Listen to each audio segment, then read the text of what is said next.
আসসালামু আলাইকুম। আজকে আপনাদেরকে আমি পাউন্ড কেক অথবা প্লেন কেক যেটাই বলেন না কেন এই কেকের রেসিপিটা দেখিয়ে দেব কিভাবে খুব সহজে আপনারা ঘরেই একদম দোকানের থেকেও ভালো হবে, আমি গ্যারান্টি দিয়ে বলতে পারি। এরকম একটা কেক কিভাবে ঘরেই তৈরি করবেন। তো চলেন আমরা কেকের প্রসিডিওরটা দেখে নিই খুব সহজভাবে। আসলে বেকিং এর ব্যাপারটা অনেকে এতটা জটিলভাবে উত্থাপন করে যে পরে আসলে খাওয়ার আগ্রহ থাকে না। তো আমি সেই দিক চিন্তা করি আজকে ভিডিওটা যতটুকু সহজভাবে করা যায় আমি চেষ্টা করতেছি।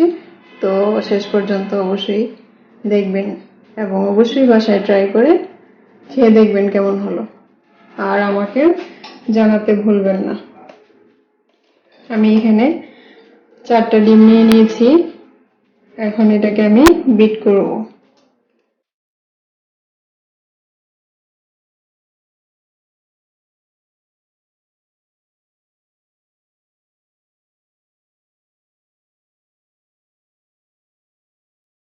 এটাকে আমি ততক্ষণ বিট করব যতক্ষণ এটা একদম সাদা ফোম না হয়ে যায় ততক্ষণ।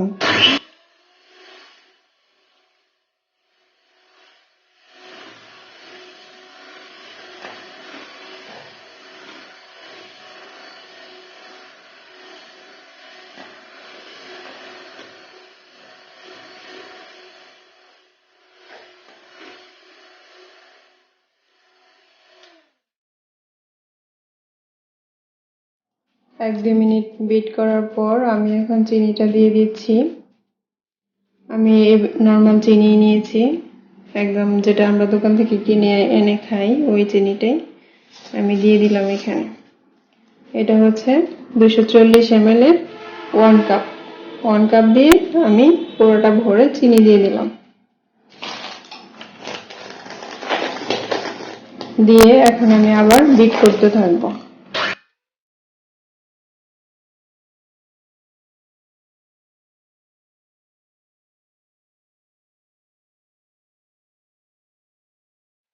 আপনারা দেখতে পাচ্ছেন এটা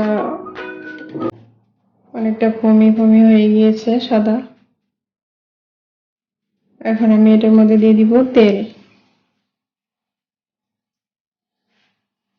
আমি খাবার তেল ইউজ করতেছি, সয়াবিন তেল যেটা, আর এটা হচ্ছে 100 ml এর 1/2 কাপ।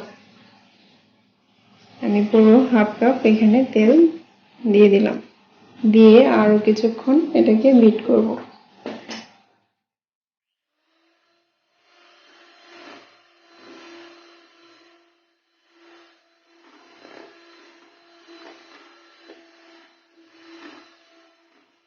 আমি এখানে চিনি, সয়াবিন তেল এবং ডিম একসাথে সবগুলো ভালোভাবে বিট করে নিলাম। আর আপনাদের যাদের এরকম বিটার নাই তারা ইচ্ছা করলে যে হ্যান্ড হুইস্ক যেটা বলে ওইটা দিয়েও করতে পারবেন, একটু কষ্ট হবে আর কি।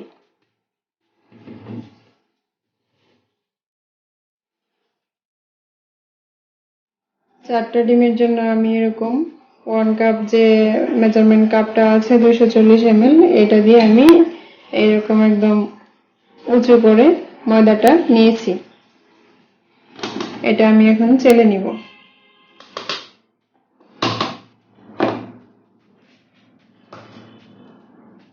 আমি এখানে দিয়ে দিচ্ছি বেকিং পাউডার। এটা হচ্ছে 1 টেবিল স্পুন। 1 টেবিল স্পুন এটা খাই না, এটা দিয়ে দিচ্ছি বেকিং পাউডার। ময়দার সঙ্গে সব আমি একসাথে চেলে তারপরে দিব। বেকিং এর কাজ করার সময় সবসময় ময়দা এগুলো চেলে নিতে হবে। এখানে ময়দা দুধ দিয়ে দিচ্ছি, এটা হচ্ছে 1 টেবিল স্পুন।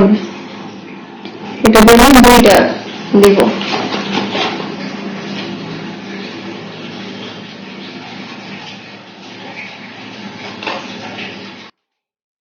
আমি ডিমের মিশ্রণটাতে আমি এটাতে 1 টেবিল স্পুন 5 ml যেটা, এটা দিয়ে ভ্যানিলা এসেন্স দিয়ে দিলাম।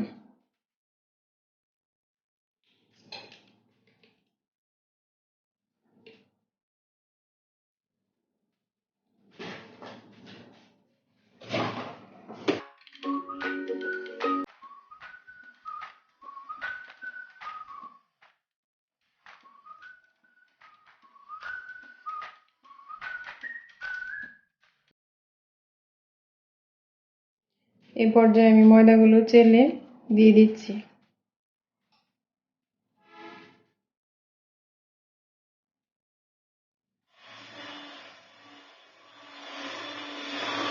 আমি ময়দা এগুলো সবগুলা দিয়ে একটু ভালোভাবে মিক্সড করে নিচ্ছি।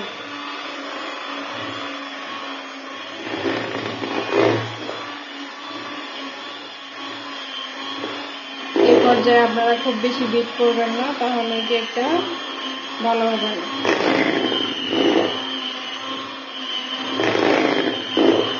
এখানে আপনারা একটু সামান্য একটু লবণ দিয়ে দিতে পারেন।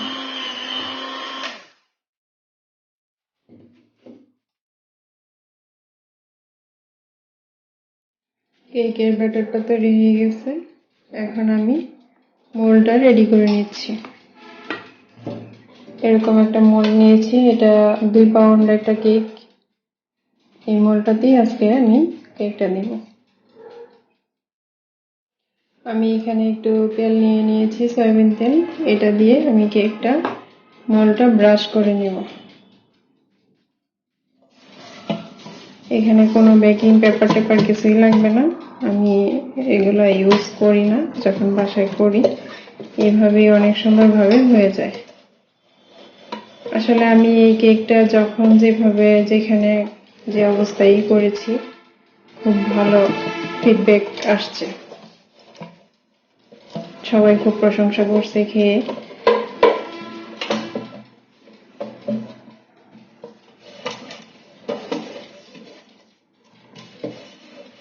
হয়ে গেছে, আমার মোল্ডটা রেডি হয়ে গেছে। এখন আমি ব্যাটারটা এটার মধ্যে ঢেলে দিচ্ছি।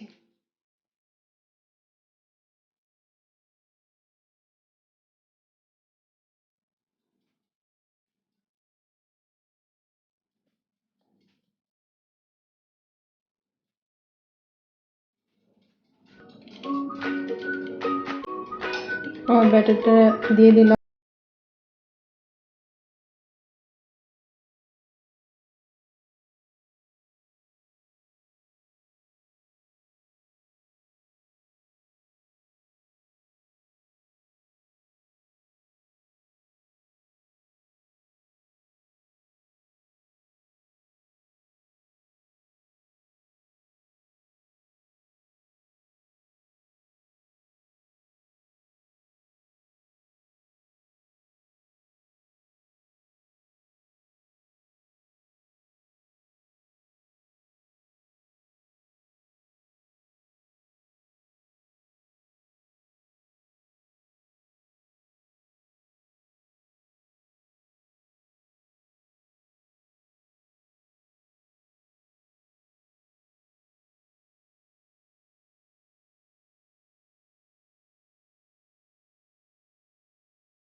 তাহলে কেকটা অনেক সফট থাকবে, ড্রাই হবে না। আর ঘি অথবা বাটার ব্রাশ করার পর আমরা একটা সুগার সিরাপ করে রেখেছিলাম, এই যে অল্প একটু পানি, হাফ কাপের চেয়েও কম। এটার মধ্যে 1 টেবিল চামচ চিনি দিয়ে গলিয়ে রেখেছি এটা আমি। এখন এটার উপরে দিয়ে দিব।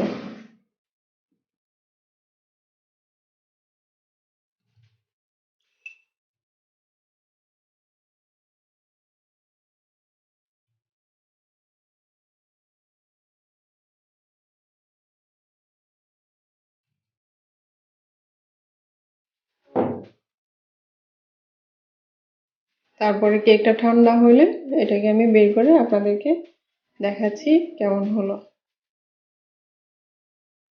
একটা ছুরি দিয়ে এটার চতুর্পাশটা এভাবে একটু ছাড়াই নেবেন।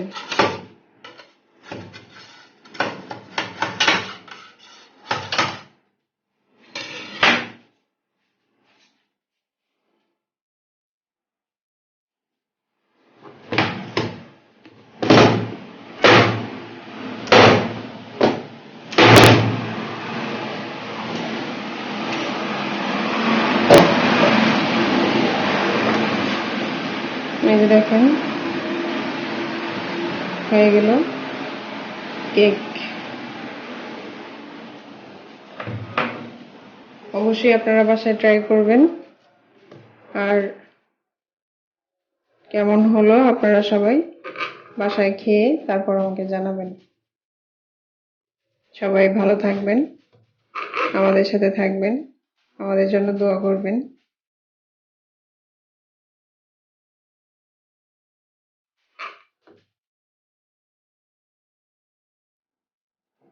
এই যে দেখেন কেকটা ভেতরটা কত সুন্দর হয়েছে আর এই যে সফট। সবাই ভালো থাকবেন।